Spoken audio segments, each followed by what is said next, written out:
morning, sir. So thank you so much for taking out the time to be with us today.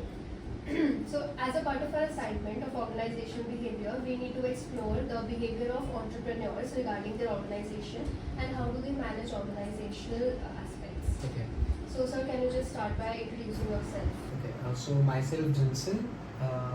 I have an academy with the brand name JJ Academy, and we are mainly working in Delhi. And we cater academics as well as entrance.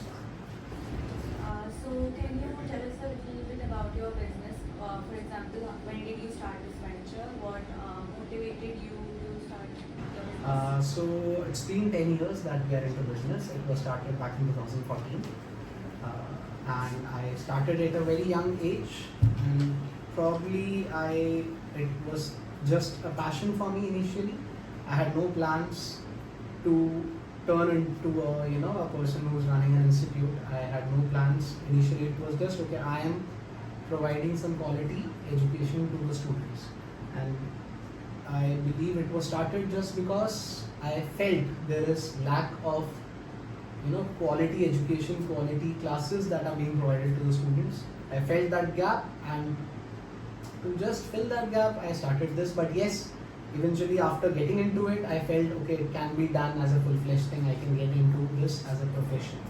Okay, so basically I want to know, as a businessman, how do you take decisions, or how do you set your long-term goals, and basically what is your decision-making process? Okay. See, when we talk about decisions, it can be divided into two, right? One is a short-term objective and the other one is your long-term objective. So for every business, I feel the long-term objective is their survival and the growth, right? So nobody wants to stay at that same level. Everybody wants to grow. So ultimately, to achieve that long-term objective, we are working on small things. As a business, we face challenges on a daily basis, right? So how to overcome that, how to deal with those challenges and move forward so that we can ultimately reach out to the long-term thing. That's how we plan it. And there are many problems, there are many hindrances that come up. But yes, if we have a good team, we can surely overcome that. And that's what we have been doing over the years. And if I ask you, how do you prefer making your decisions? For example, is it more centralized, like you prefer taking decisions alone, or do you like involving your other colleagues? That's completely a subjective thing. There are few decisions that require the whole team to be together. The inputs of each and every individual is important, and we take the decisions accordingly. Like, so that's like, there are some things where decentralized approach is more practical and is more beneficial for the organization. But in some cases which are, where we cannot involve many people, that has to be because of the confidentiality part or because of the trade secrets or whatever you can say. In that case, we go towards a centralized approach where only the core members take the decisions. That's what we follow. So it's a combination. Obviously, you're in a position of leader.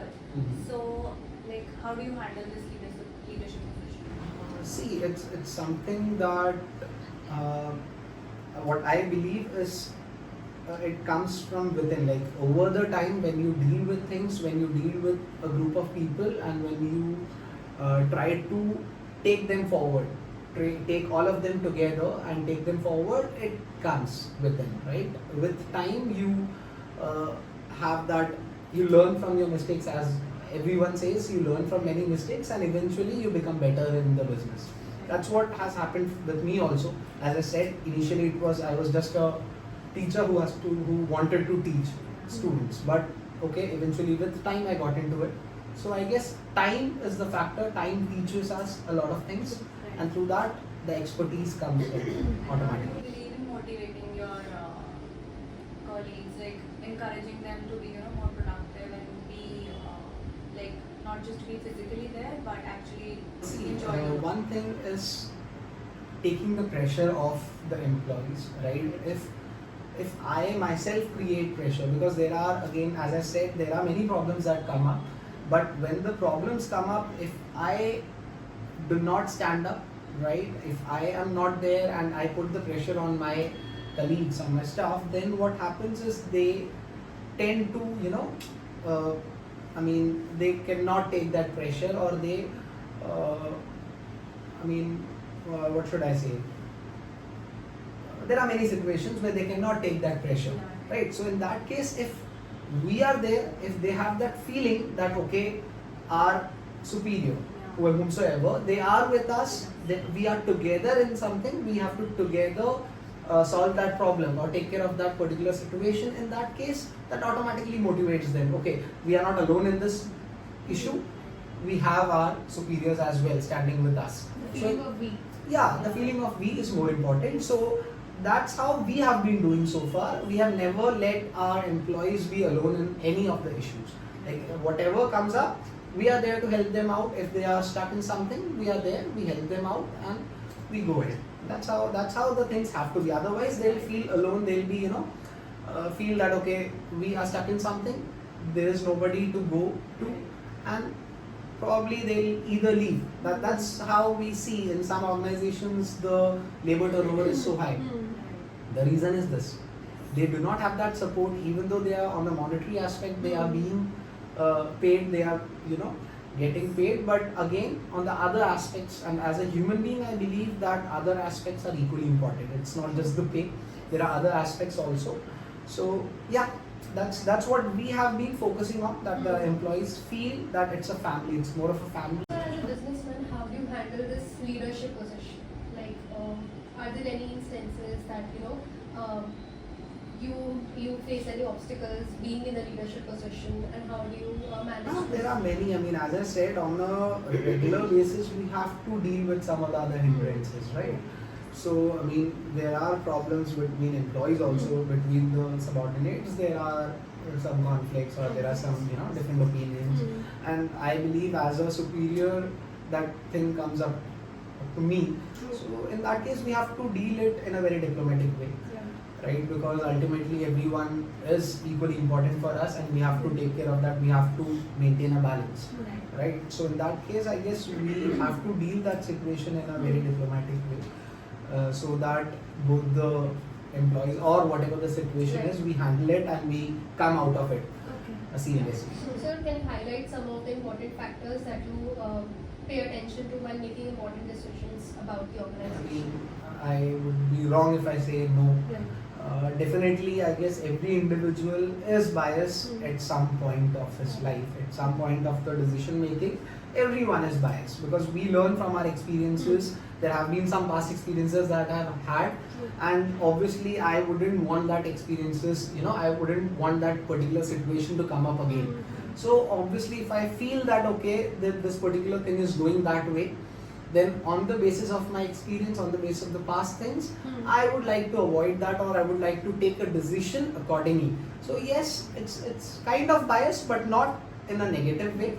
But learning from the past, learning from our experience for becoming better, I guess in that way, yes, it is biased. Can you give some example of a decision that you made in which you considered all the factors? Yeah, see, while taking a decision at a macro level, we have to, at the micro level also, if I talk about my organization, it's a micro level. So we have to make sure that whatever decision we are taking, what are the repercussions of that, what are the after effects. Like, it is not just about taking a decision. I personally believe that taking a decision is the first step. It's the initial step.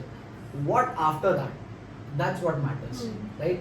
We took a decision, taking a decision is very easy. Right now I can take a decision in a fraction of seconds, right? But what after that? After taking that decision, what will be the consequences, the repercussions? I need to think on that. So our way of dealing things, our way of decision making is firstly thinking about what will be the outcome of a particular decision, how it is going to affect our organization, and on the basis of that we mold the decision, we make the changes, and then we imply that. That's how we do. So, sir, how do you promote your business, like the social media marketing, and how do you place it? See, I believe that for a business, for any business, apart from the promotion, it's their goodwill. That's what plays the major role. So for us also, it's the major role. The goodwill, the reputation that we have, that plays a major role. But yes, in today's generation, And as we are dealing with the current Gen Zs, so we have to be present in the social media because that's where they are evident. I mean, they are evidently present. So yeah, we are on social media. We try our level best to, match up with the trend. So yeah, we are on the social media. We are trying to promote it as much as possible. So that was it, sir. Thank you so much for your valuable My pleasure. insights. Thank you so Sir, is much. there anything else that you need to cover, that we did not cover, you need to tell us about No, I believe, if you talk about a business, I guess majorly you have covered everything. So yeah, that's it. Thank you so Thank much. you. Thank you.